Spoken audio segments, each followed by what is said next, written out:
My GF of 3 years cheated on me, got pregnant, and later she tried pleading with me to help her and take her back. This happened years ago, and I thought it would be worth sharing. My ex-girlfriend and I had what you might call an average relationship. We had our ups and downs, but we always managed to work things out. I noticed she started acting strangely and being secretive. I asked if everything was okay, and she snapped at me. She was also getting sick. Her daughter told me she was throwing up. One day, I messaged her, and she never responded. I called her, and there was no answer. This wasn't unusual for her. However, the next day, I still heard nothing from her. This went on for a week. I went to her place, but she wasn't there or she wouldn't answer the door. She totally ghosted me.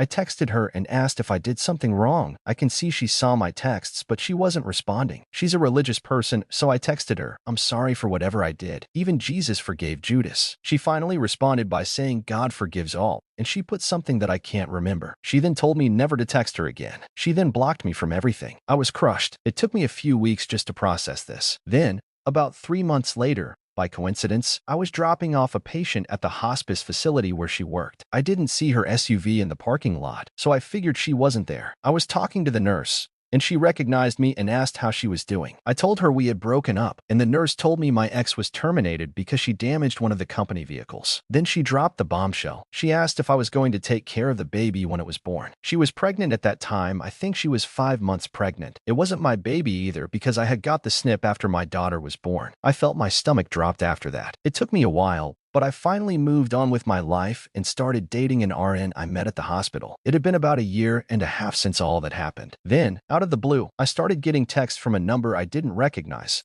They were all about forgiveness and hoping I was doing well in life. I didn't respond back. Then one day when I was getting off duty from fire department, I saw a note on my truck, and it was from my ex. She was asking me to please meet her, but after giving it some thought I decided not to, for the simple fact she cheated on me, and my dad taught me if the person you loved and gave your life to does that to you, then they're no good for your life. The number I blocked shortly after that. A few days later I arrived home, and she was there waiting. I ignored her and kept walking, and she pretty much made a scene because I did that. I told her, "What the hell do you want?" And she said she was sorry. The father of her daughter came back into her life, and she wanted to be with him again, and she didn't know how to tell me. He got her pregnant and then left her again. She was asking for help because she couldn't afford to pay her bills and support her 2 daughters. She was also going to be evicted from her place. The job she had wasn't paying enough. I was indifferent about the whole thing. I was mad at her because what she did, but I felt bad for her daughters. I cared a lot for her oldest daughter, so I did something with thinking. I handed her $100 and told her to buy them food and said, "Swallow your pride and move back in with your mother." Her and her mother have very rocky relationship, but she knows she was always welcome there. She was pleading for me to take her back because I was the only boyfriend who treated her with care,